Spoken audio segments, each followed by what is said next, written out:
There are several benefits to using dumbbells for building overall muscle, which I'm gonna go over in a minute. I incorporate a lot of dumbbell movements into most of my programs because as an older man, you need to train smarter and you need to minimize the risk for injuries, especially when you're training to build muscle. One of the main benefits of dumbbell training is that dumbbells allow for a greater range of motion.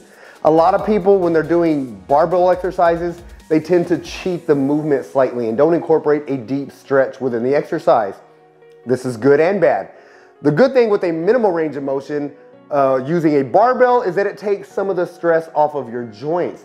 The downside is by using a small range of motion, you don't incorporate as many muscle fibers and you also don't work on adding any joint mobility. The cool thing with using dumbbells is that you can use a greater range of motion and still take stress off of your joints because you can change the angle of the lift and also adjust your hand position to bring your shoulders into external rotation. You're externally rotating your humerus, which will take a lot of stress off of your shoulders in the fully stretched position. Dumbbells also increase your stabilizer muscles or your support muscles. This will allow you to gain more functional strength overall.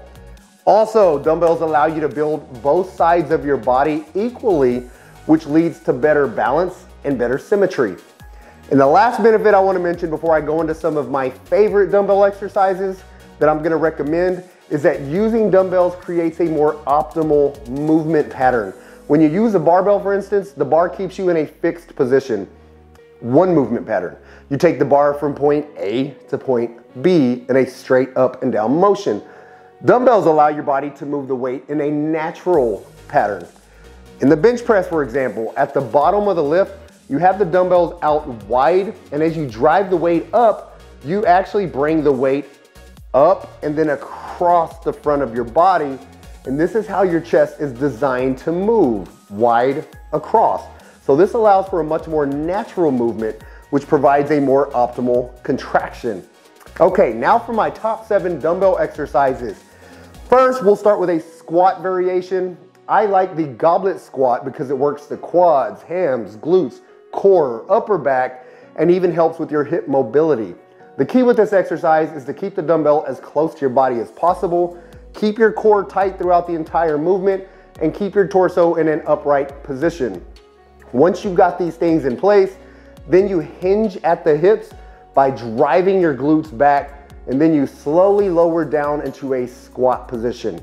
Make sure you keep your knees out and don't allow them to collapse in as you drive the weight up. Also, your knees should be tracking in the same direction as your toes.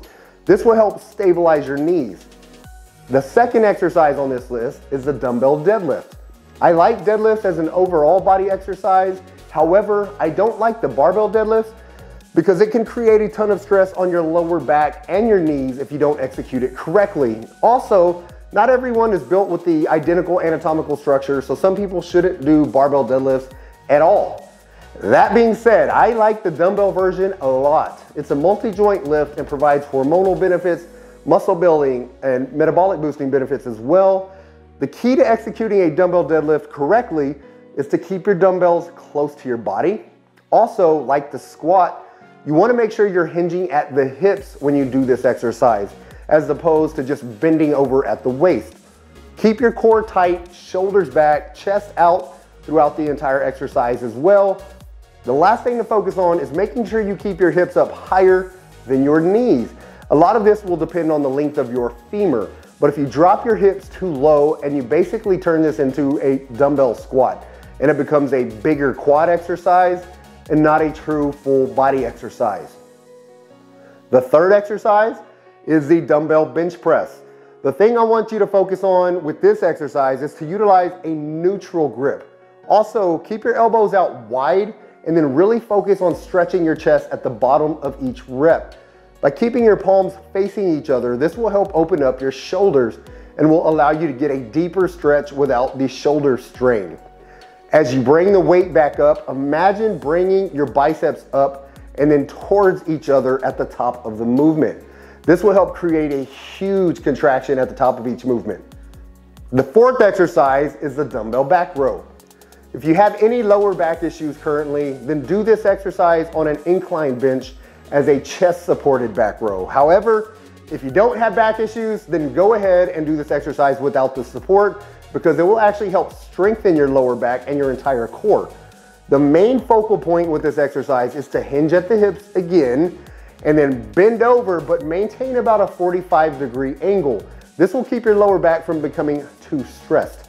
Also, when you pull the weight up, focus on initiating the pull with your elbows. Relax your grip slightly to create a mind-muscle connection with your lats. And then start driving your elbows up and back. And then squeeze your lats at the top of each rep to create another huge peak contraction. The fifth exercise is a kneeling unilateral overhead press with a neutral grip. Again, the neutral grip will help create external rotation, and this will take stress off of your shoulder joints. The key focus here is to kneel on one knee and keep your core tight and elbows slightly in front of your body. Then take each rep through a full range of motion. This is a good overall upper body exercise and will also strengthen your core. Also, make sure you keep your torso upright and keep your abs engaged to help support your lower back. All right, we're down to the last two exercises. So the sixth exercise I'm gonna choose is a Zottman curl. As far as bicep exercises, this one gives you several benefits. Not only do you work your biceps with this exercise, but you also get to work your forearms as well. So this is one of the bigger bang for your buck arm exercises. The key focus with this exercise is to keep your core tight, shoulders back, and elbows pinned to your sides. Then you start out doing a standard supinated curl, meaning palms facing forward and then up as you start to curl the weight. Now, this is what separates this from a regular curl. At the top of the movement, you flip your grip 180 degrees into an overhand position or pronated position. Then you lower the weight back down using the overhand grip. And once you get back down to the bottom, you flip your grip again and then start curling again. You will do this sequence for each rep. All right, now we've come to the seventh and last exercise. For this one, I chose a dumbbell suitcase carry.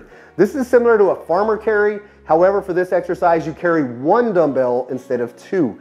You'll hold the dumbbell to one side and then start walking. And then you switch hands and then you walk back. I like this because you don't have to use as much weight as you would by doing farmer carries, and it allows you to focus on more core work and less overall strength. You'll be doing a lot of strength work with all the other exercises, and this one places a lot more emphasis on your overall core. It also places less stress on your knees, hips, and less compression on your spine. Okay, there you have it, my top 7 dumbbell exercises for men over 40. Please comment below if you have any questions. Also, make sure to subscribe to the channel and hit the bell icon so you can get notified every time we upload a new video. And man, that is all I got. Get busy, get after it, and God bless.